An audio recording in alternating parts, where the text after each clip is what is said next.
بسم اللہ الرحمن الرحیم۔ السلام علیکم دوستو، میں فہیم عباس آپ سب کو خوش آمدید کہتا ہوں نیوز کیفے میں، اور امید کرتا ہوں کہ آپ سب خیریت سے آج کے دن کا ایک اچھا سا آغاز کر چکے ہیں۔ اور آج کا دن جمعۃ المبارک ہے، تو جمعۃ المبارک کی بھی تمام تر فضیلتیں اور برکتیں آپ سب کو بہت بہت مبارک ہوں۔ ہم اکثر اپنے پروگرام میں یہ ذکر کرتے ہیں کہ یہاں پہ ہم ایک اسلامک کنٹری میں رہتے ہیں جہاں پہ تقریباً سب ہی مسلمان ہیں، بہت کم تعداد میں جو غیر مسلم ہیں وہ ہے، مگر وہ جو اسلام کے جو بنیادی اصول ہیں، جو اسلام کی جو خوبصورتی ہے، جو انسانی اقدار جو نظر آتی ہیں، جو ہونی چاہیے ایک مسلمان میں، اسلام کے کسی ایک بلیور میں، وہ ہمیں نظر نہیں آتی ہیں، بہت کم نظر آتی ہیں۔ تو اس کے پیچھے کیا وجہ ہو سکتی ہے؟ کچھ لوگ اس میں یہ بھی خیال رکھتے ہیں کہ شاید وہ جو دین اسلام میں ہمیں اس طرح سے نہیں بتایا گیا، جو مطلب غلطی پہ ہیں وہ لوگ۔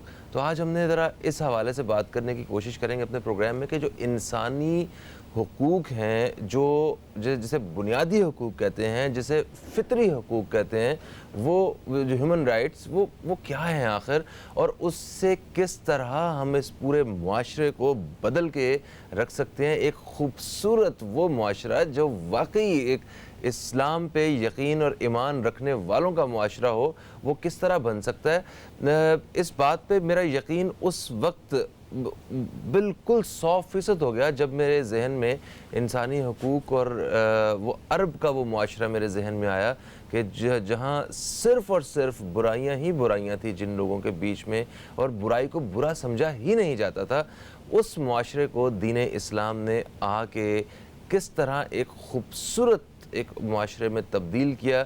آج بھی دنیا بھر کی ریاستوں کے لیے جو ایک آئیڈیل ریاست ہے وہ مدینہ کی ریاست ہے، جہاں دریا مطلب وہی ایک ریاست کی کڑی تھی کہ دریا کے کنارے ایک بھوک سے مرنے والے کتے کی بھی فکر جو ہے اس وقت کے حاکم کو ہوتی تھی۔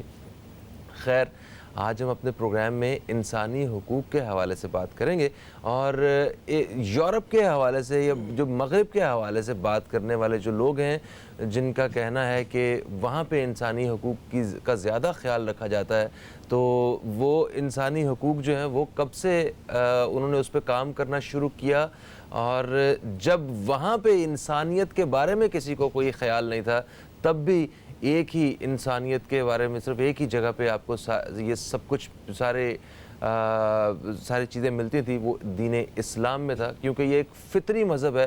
انہوں نے اسلام نے انسان کو اتنی ہی آزادی، اتنے ہی حقوق دیے ہیں جتنے اسے فطری طور پہ ریکوائرڈ ہیں، اس کے علاوہ کوئی زیادہ حقوق نہیں دیے گئے۔ ہاں، مگر یونائٹڈ نیشن کے چارٹر کے مطابق کچھ حقوق جو ہیں وہ انسان کی ضرورت اور فطرت سے زیادہ ہیں، جہاں پہ اسلام کا اور وہاں کا اختلاف ہوتا ہے، مگر ہاں انسانی حقوق وہ بہت ضروری ہیں، ان کے بارے میں پتہ ہونا۔ بدقسمتی سے ہم سارے حقوق اپنے ذمہ ڈال لیتے ہیں اور سارے فرائض دوسرے کے ذمہ ڈال دیتے ہیں، تو حقوق تو تبھی ممکن ہے جب آپ اپنے فرائض کو ادا کریں۔ تو آج ہم انسانی حقوق کے حوالے سے بات کریں گے۔ میرے ساتھ جو پہلے مہمان موجود ہیں میں ان کا تعارف کرواؤں گا۔ میرے پہلے مہمان ہیں، یہ ہیں جناب چیئرمین ارتقا فاؤنڈیشن اور ادارہ امن و تعلیم، یہ کافی مطلب ادارہ امن و تعلیم کے لیے کافی سالوں سے کام کر رہے ہیں، جناب مفتی محمد سجاد مدنی صاحب، اسلامک اسکالر ہیں۔ ہم آپ کو خوش آمدید کہتے ہیں۔ السلام علیکم، کیسے ہیں آپ؟ وعلیکم السلام ورحمۃ اللہ، اللہ پاک کا کرم، آپ خیریت سے؟ میں بالکل ٹھیک ٹھاک ہوں، ماشاء اللہ۔ میرے ساتھ جو میرے دوسرے مہمان موجود ہیں، یہ ممتاز عالم دین ہیں، اور آپ کا تعلق جو ہے وہ جامعہ بنوریہ العالمیہ سے ہے۔ جناب مفتی طلحہ عتیق صاحب، آپ بھی اسلامک اسکالر ہیں، ہم آپ کو خوش آمدید کہتے ہیں۔ السلام علیکم۔ وعلیکم السلام ورحمۃ اللہ۔ کیسے ہیں مفتی صاحب؟ الحمدللہ، آپ سنائیں، خیریت سے؟ الحمدللہ، ماشاء اللہ۔ میرے ساتھ جو تیسرے مہمان ہیں میرے ساتھ، یہ شیعہ عالم دین ہیں، ریسرچر ہیں، اسکالر ہیں، اور ایک طویل عرصے سے انسانی حقوق کے حوالے سے خدمات جو ہیں وہ معاشرے میں اپنی پیش کر رہے ہیں۔ حوزیہ علمیہ سے بھی ان کا تعلق ہے۔ جناب علامہ آغا علی رحمانی صاحب، آپ کو خوش آمدید کہتے ہیں۔ السلام علیکم۔ السلام علیکم، خیریت سے ہیں آپ؟ میں بالکل ٹھیک ہوں، آپ خیریت سے ہیں حضور؟ الحمدللہ، شکر ہے۔ گڈ، ماشاء اللہ۔ سر، اس انسانی حقوق کے حوالے سے بات کرنے سے پہلے میں چاہوں گا کہ جو بنیادی حقوق ہے، بنیادی انسانی حقوق، وہ کون کون سے ہیں، ذرا جس کے بارے میں اسلام نے اشارہ کیا ہے، ذرا اس حوالے سے بتائیے گا۔ بسم اللہ الرحمن الرحیم۔ فہیم بھائی، آپ نے اپنی ابتدائی گفتگو میں اس پورے موضوع کا احاطہ ماشاءاللہ کیا۔ آپ نے مختصر طور پہ آپ نے اس کے بارے میں جو ہے ہمارے ناظرین کو بتایا کہ ہمارے جو حقوق ہوتے ہیں وہ دوسرے کے فرائض بنتے ہیں، اور دوسرے کے جو حقوق ہیں وہ ہمارے فرائض بنتے ہیں۔ ان کی انجام دہی ہم پر لازم ہوتی ہے۔ ہمیں اس چیز کو سمجھنا ہوگا کہ حقوق اللہ اور حقوق العباد میں سب سے زیادہ اہمیت حقوق العباد کو دی گئی ہے۔ اللہ تعالیٰ فرماتا ہے کہ میں اپنا حق معاف کر دوں گا، لیکن جو حق العبد ہے یہ جب تک بندہ خود معاف نہیں کرے گا تو میں بھی معاف نہیں فرماؤں گا۔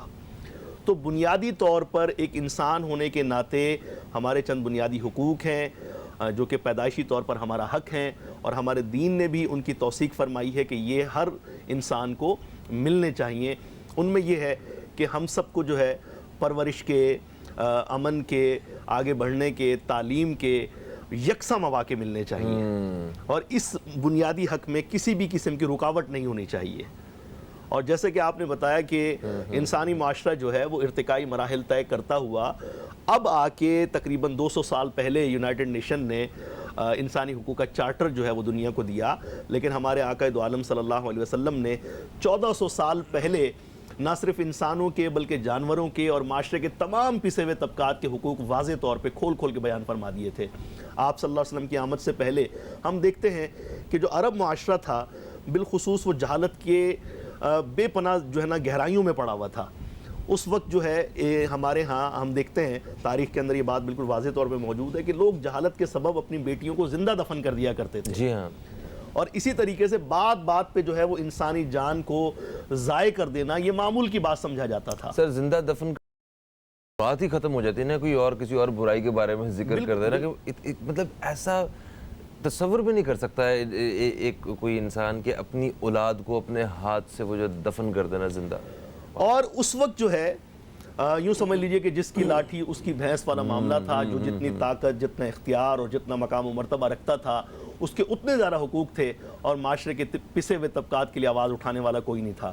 لیکن نبی اکرم صلی اللہ علیہ وسلم نے تشریف لانے کے بعد، اعلان نبوت فرمانے کے بعد، آپ نے ایک بچے کی پیدائش سے لے کر اس کے لڑکپن، پھر اس کی جوانی، اس کی ازدواجی زندگی، اس کے معاشی معاملات، اور اس کے بعد اس کے بڑھاپے کے اندر جب اس کی کیفیت ہو جاتی ہے کہ وہ ناتواں ہو جاتا ہے، کمزور ہو جاتا ہے، اور پھر بالآخر ظاہر سی بات ہے کہ ہر انسان نے جو ہے وہ مرنا ہے، تو مرنے تک جو ہے وہ ایک انسان کو کیا عزت دی جائے گی، کیا رسپیکٹ دی جائے گی، کیا تعظیم دی جائے گی، یہ سارے حقوق کھول کھول کے بیان فرمائے۔ جائیداد کے حقوق تک جائیداد کے حقوق تک بیان فرمائے، اور وہ خواتین جن کو اسلام کی آمد سے پہلے ایک استعمال کی چیز سمجھا جاتا تھا، میرے آقا صلی اللہ علیہ وسلم نے آ کر بتایا کہ جنت ماں کے قدموں تلے ہے۔ اس کو بطور ماں، اس کو بطور بہن، اس کو بطور بیٹی، اس کو بطور زوجہ عزت و تکریم کے ان مرتبوں سے نوازا جو اس سے پہلے خواب و خیال سمجھے جاتے تھے۔ بے شک، بے شک، بے شک۔ سر، مطلب آپ کی طرف پڑھوں گا، جب یہ سارا کچھ ہمارے پاس موجود ہے تو ہم لوگ مطلب اس پہ عمل کرنے کے لیے اتنے زیادہ کوشاں کیوں نظر نہیں آتے؟ یہ تو ایسے ہی ہے کہ خزانے کے اوپر بیٹھے ہوئے ہیں، خزانے کے ڈھیر پہ، اور ہم کہہ رہے ہیں کہ ہم بہت غریب ہیں۔ بسم اللہ الرحمن الرحیم۔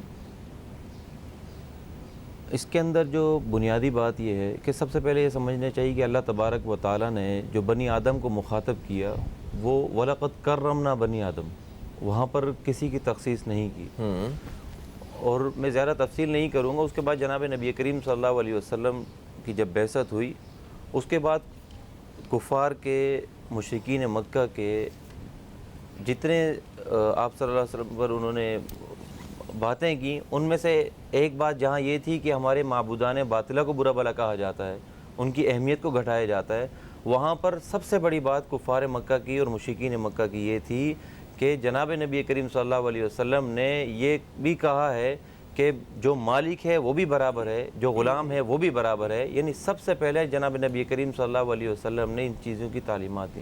صحیح ہے. اب ہمارے دور ہونے کی وجوہات کیا ہے؟ ہمارے دور ہونے کی وجوہات ان چیزوں سے لا علمی ہے. یہ جتنی چیزیں ہیں جناب نبی کریم صلی اللہ علیہ وسلم کی سیرت میں ملتی ہیں، خواہ کسی بھی قسم کے حقوق ہوں، خواہ بندوں کے حقوق ہوں، اپنے ماتحت رعایا کے حقوق ہوں، اپنے ماتحت افراد کے حقوق ہوں، اپنے بڑوں کے حقوق ہوں، چھوٹوں کے حقوق ہوں، بچوں کے حقوق ہوں، بیوی کے، ہر اعتبار سے، یعنی جملہ حقوق قرآن مجید کے اندر، جملہ حقوق احادیث، جملہ حقوق آثار صحابہ کے اندر. آثار صحابہ میں ہی آپ دیکھ لیں، سیدنا عمر فاروق رضی اللہ عنہ کا دور ہے، ایک بوڑھا شخص وہ بھیک مانگ رہا ہے. جناب عمر فاروق نے پوچھا کہ بھائی آپ بھیک کیوں مانگ رہے ہیں؟ آپ کو تو بیت المال سے معاوضہ دیا جاتا ہے، آپ بوڑھے ہیں، آپ کو معاوضہ دیا جاتا ہے، آپ کام نہیں کرتے. تو انہوں نے آگے سے کہا کہ یہ مال کم ہوتا ہے، میرا مہینہ پورا نہیں گزرتا.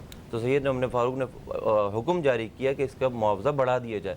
یعنی ہمارے ہاں تو ہر قسم کے حقوق موجود ہیں، نہ کسی مسلمان کو دیکھا گیا نہ کافر، صرف انسان کو دیکھا گیا. بطور انسان ہمیں حقوق پورے دیے جاتے ہیں، لیکن ہم اس پر عمل پیرا اس لیے نہیں ہوتے کہ ہم ان تعلیمات سے دور ہیں. ہمیں ان تعلیمات کے قریب آنا چاہیے، جناب رسول اللہ کی تعلیمات کے قریب آنا چاہیے، صحابہ اکرام رضوان اللہ علیہم اجمعین کی حیات طیبہ کے قریب آنا چاہیے. جب ہم ان کے قریب آئیں گے تو ہمیں خود بخود ان کی تعلیمات سے روشنی ملے گی اور ہم روشناس ہوں گے اور اس پر عمل کرنے لگ جائیں گے. بالکل صحیح، بالکل صحیح. اچھا حضرت مجھے یہ بتائیے کہ جس طرح مفتی صاحب نے کہا کہ ہم تعلیمات سے دور ہیں، یہ تعلیمات سے دوری کب ہوئی ہے؟ مطلب آخر وہ کون سا دور اور ایسا فیز نظر آتا ہے آپ کو کہ آپ کو مطلب لگتا ہے کہ یہاں وہ دوری پیدا ہو چکی تھی؟ بسم اللہ الرحمن الرحیم. دیکھیے اسلام جو ہے پوری انسانیت کے لیے آیا ہے اور امن و سلامتی کا مذہب ہے.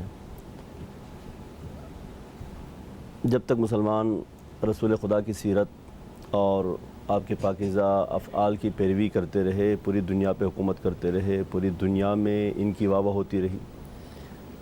کب مسلمان اسلام کی تعلیمات سے پیچھے ہٹ گئے تو کسی خاص زمانے کو معین کر کے بتانا تو شاید مشکل ہو، لیکن یہ کہ رسول خدا کی دنیا سے پردہ فرمانے کے بعد آہستہ آہستہ یہ معاملات، سیاسی معاملات، ایک تو یہ کہ آبادی بے تحاشا بڑھ گئی، دوسری یہ کہ فتوحات بہت زیادہ ہو گئیں، بہت سارے غیر مسلمان ہو گئے، وہ اپنے کلچر کے ساتھ مسلمان معاشروں کے اندر آ گئے، مسلمان بہت سارے ان کے کلچر میں رہنے لگے، تو بہت سارے معاملات جو ہے بیچ کے، یعنی مطلب وہ جو بیلنس ہے وہ رہا نہیں.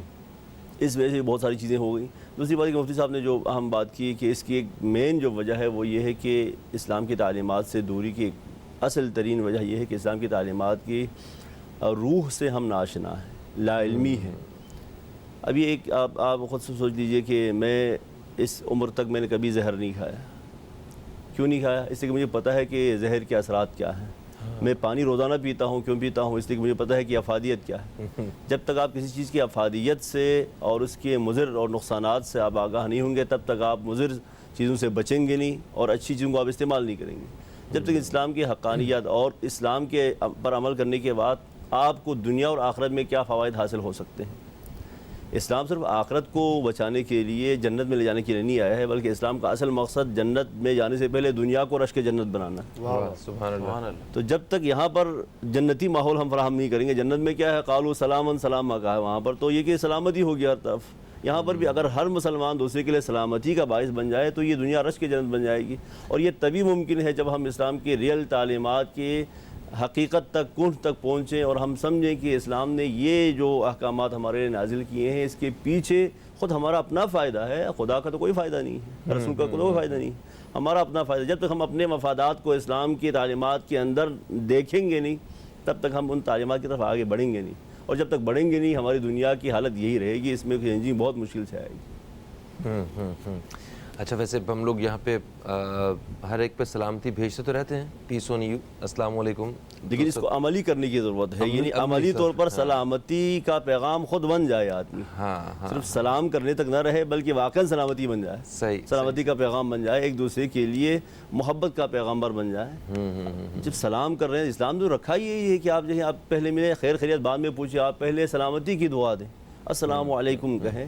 تو اس سے زیادہ بہتر اور پاکیزہ دین کیا ہو سکتا ہے کہ ایک آدمی ملتے ہی ایک دوسرے کو سلامتی کی دعا سے انسان کی ملاقات شروع ہو جاتی ہے. جی ہاں وہی کہ تم پہ بھی سلامتی ہو. مطلب کہ کتنا خوبصورت، اور وہ یہ صرف ایک ٹرینڈ کے طور پہ میرا خیال ہم لے کے چل رہے ہیں. اس کے علاوہ باطنی طور پہ تو میرا نہیں خیال کہ ہم اس پہ واقعی عمل بھی کر رہے ہیں. اور ایک لفظ میں اضافہ کرنا چاہتا ہوں کہ فقہ کی کتابوں کے اندر یہ بات ملتی ہے کہ جب کوئی سلام کرتا ہے السلام علیکم تو مستحب یہ ہے کہ آپ وعلیکم السلام کہنے کی بجائے اسی جملے کو دوبارہ دہرائیں. اچھا یعنی السلام علیکم جواب میں بھی السلام علیکم ہی کہیں ایسا تو بھی زیادہ بہتر ہے. کہا جا کسی کی برابری کی بات ہوگی. پھر اس میں جو ہے نا کسی نے سلام کیا کسی نے جواب دیا ایسی بات نہیں ہوگی، بلکہ ایکویلٹی آئے گی اس کے اندر. السلام علیکم آپ بھی جواب میں السلام علیکم، یا زیادہ بہتر ہے یہ. اچھا ٹھیک ہے، رہنمائی اس طرح بھی کی گئی ہے مگر اس کا جواب وعلیکم السلام ایک ہی بات تو ایک. سر ایک وقفہ ہے، ایک وقفے کے بعد واپس آتے ہیں تو ذرا بات کریں گے مزید اپنے مہمانوں سے. اسی حوالے سے آپ دوستوں کی کالز بھی شامل کرنے کی کوشش کریں گے. کہیں مت جائیے، نیوز کیفے دیکھتے رہیے، اب تک دیکھتے رہیے.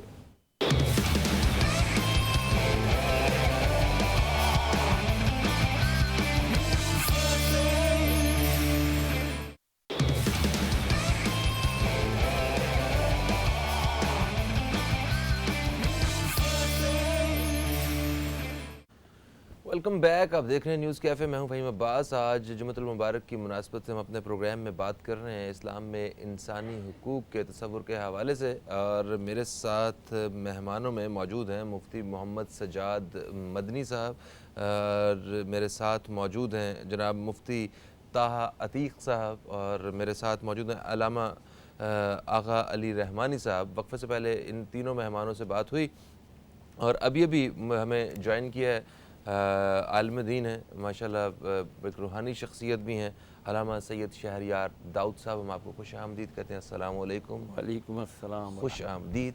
خیر کیسے ہیں؟ خوش آمدید کا جواب کیا ہے؟ خوش آمدید کا جواب ہے تھینک یو. وعلیکم خوش آمدید. خیر خوش آمدید. جناب تو مجھے یہ بتائیے، ہم اس انسانی حقوق کے حوالے سے بات کر رہے ہیں تو میرے باقی مہمانوں نے بڑے خوبصورت انداز میں اس حوالے سے بتایا.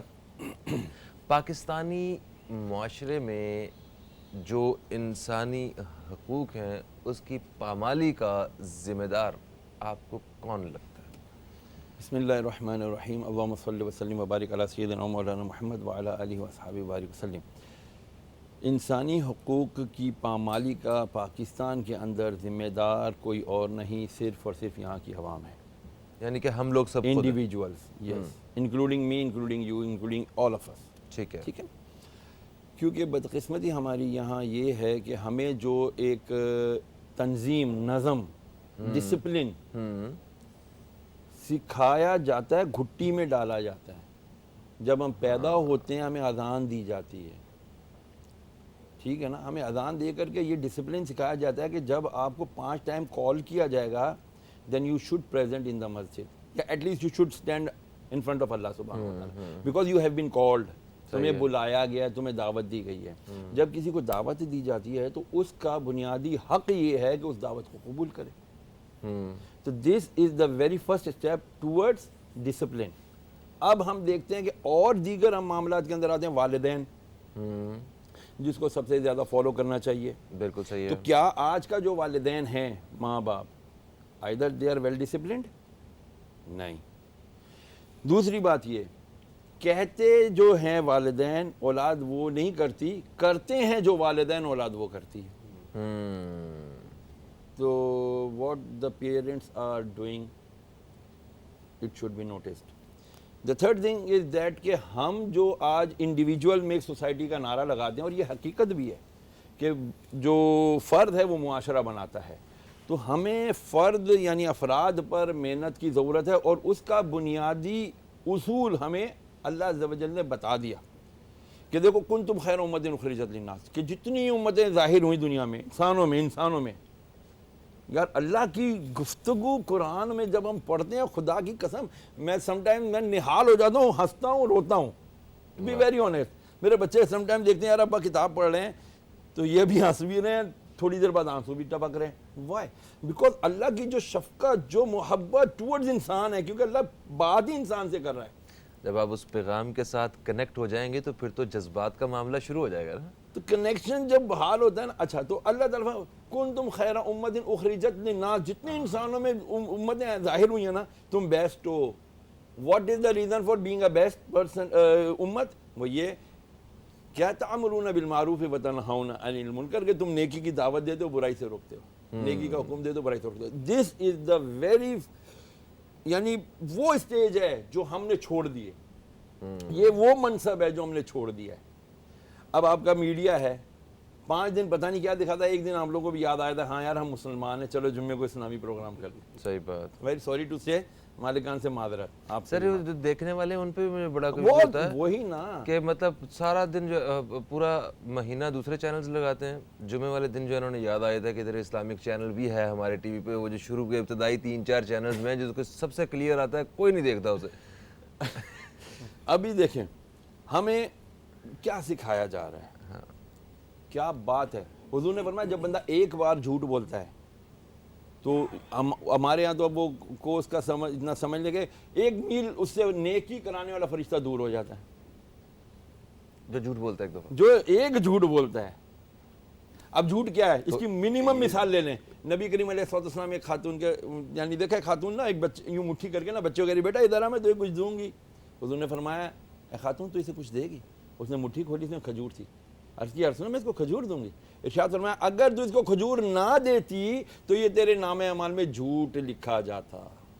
صحیح اور بات. دسو تسی کہندے ہو ساری رات مفت بات, صرف 9 روپے 90 پیسے. ہاں یہ بھی گل ہے ویسے, انہیں سچ کتوں لے آئیے یار آپ بتائیں کہ جب اس طرح آپ جھوٹ اتنا پروپیگیٹ کر رہے ہوں گے تو جو بچہ پیدا ہو رہا ہے وہ کہہ رہا ہے یار میں نے جو ہے نا ابھی پیکج کرا دینا 9 روپے 90 پیسے میں, میں نے ساری رات مما سے, میں تو بچے کی بات کروں باقی آپ لوگ سمجھدار ہیں یہ بچے کیا کر رہے ہیں. ماں کیڑی ہندی رہتی گل کرنے لی. پھر ٹھیک ہے. تو بہرحال دس از دا فیکٹ کہ we are responsible for all inappropriate activities. ہم جو ہے نا ہم خود اس معاشرے کو خراب کریں. ٹھیک ہے, ہمیں اصلاح کی ضرورت. بالکل صحیح. اچھا علامہ سجاد مدنی صاحب, جیسا کہ ابھی شاہ صاحب نے یہ فرمایا کہ ہمیں خود اصلاح کی ضرورت ہے اور جتنے بھی حقوق ہیں ان کی پامالی وہ ہم لوگ خود کر رہے ہیں, کسی کا کوئی قصور نہیں ہے اس میں, ہمارا اپنا قصور ہے ذاتی طور پہ, ہر فرد کا قصور ہے. اگر میں اس کی خرابی کی بات کرتا ہوں تو اس میں میرا قصور ہے, بالکل آپ کر رہے ہیں تو آپ کا قصور ہے, آپ بھی اسی معاشرے کا حصہ ہیں اور ایک فرد ہیں, آپ سب سے مل کے جو ہے نا ہم سب سے مل کے معاشرہ بن رہا ہے. سر جو برائیاں جو بنیادی طور پہ جو چھوٹی چیزیں ہیں جو دیمک کی طرح اس ساری خوبصورتی کو کھا رہی ہیں, ختم کر رہی ہیں, وہ کون کون سی ہیں؟ ایک تو انہوں نے یہ بتا دیا جھوٹ ہے, ٹھیک ہے, جھوٹ کے علاوہ اور کون کون سی وہ چھوٹی چیزیں جن کو ہم بڑی آسانی کے ساتھ ختم کر سکتے ہیں, جو ہماری عادت میں ہیں, جن کو ہم فطرت سمجھ کے بیٹھے ہوئے. فہیم بھائی ہمارے ہاں مسئلہ یہ ہے کہ ہم اپنے تابناک ماضی پہ بڑے خوش ہوتے ہیں, دنیا کو بتاتے ہیں کہ جی ہمارا ماضی ایسا رہا ہے, تمہیں ہماری قدر کرنی چاہیے, اور ہم ایک بہترین امت ہیں, ایک بہترین قوم ہے, اور ہمارا جو ہے وہ سوسائٹی کی بہتری کے لیے یہ کنٹریبیوشن ہے.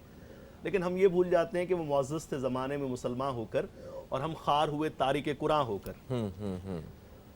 وہ جو ہمارے اسلاف تھے کہ جنہوں نے پوری دنیا پر حکمرانی کی اور جن کے علم سے, جن کی حکمت سے پوری دنیا نے فیض اٹھایا, وہ باعمل مسلمان تھے. اور ہمارا سب سے بڑا المیہ یہ ہے کہ ہم وہ کہتے ہیں کہ جو ہم کرتے نہیں ہیں. ہمارے ہاں ہر ایک جو ہے وہ دوسرے کو جو ہے وہ نیکی کی تلقین کرنے میں مصروف ہے, لیکن جب بات اپنی ذات پر آتی ہے, اپنے عمل پر آتی ہے, تو اس کے پاس 100 قسم کی توجیحات ہیں, 100 قسم کی تعویلات ہیں کہ جی میرا تو یہ مسئلہ تھا اس لیے میں نے ایسا کیا. مثال کے طور پہ جسٹیفیکیشنز ہیں ہمارے ہاں. حقوق العباد کی اور انسانی حقوق کی ہی بات لے لیجئے. ہمارے ہاں ہر بندہ آپ کو شکایت کرتا ہوا ملے گا. پچھلے دنوں ہم ایک کانفرنس میں تھے, وہاں پاکستان کے مختلف علاقوں سے لوگ جمع تھے. ہر ایک وہاں پہ یہی شکوہ لیے بیٹھا تھا کہ ہماری قومیت کے ساتھ سب سے زیادہ ظلم ہو رہا ہے پاکستان میں. جی. تو جب میری گفتگو کرنے کی باری آئی تو میں نے کہا جی دشمن وہ ہے جس کی کہانی ہم نہیں جانتے. بات یہ ہے کہ ہم سب جو ہے ان 4 بلیوں کی مانند ہیں کہ جن کی دموں کو آپس میں باندھ دیا گیا ہے اور وہ سب آپس میں لڑ رہی ہیں, جھگڑ رہی ہیں. ہم میں سے ہر ایک ظالم بھی ہے, ہم میں سے ہر ایک مظلوم بھی ہے. کوئی خاص طبقہ ایسا نہیں ہے کہ جو ہم کہہ سکتے ہیں کہ جی یہ ظالم ہے باقی سب مظلوم ہے. وجہ اس کی کیا ہے؟ ہم جب بھی ہمارے ہاں موقع آتا ہے تو ہم دوسرے کا حق پورا کرنے کی کوشش نہیں کرتے, اپنے فرائض ادا کرنے کی ہم کوشش نہیں کرتے. جس طریقے سے مثال کے طور پہ ڈیلی روٹین کے اندر آپ دیکھیے,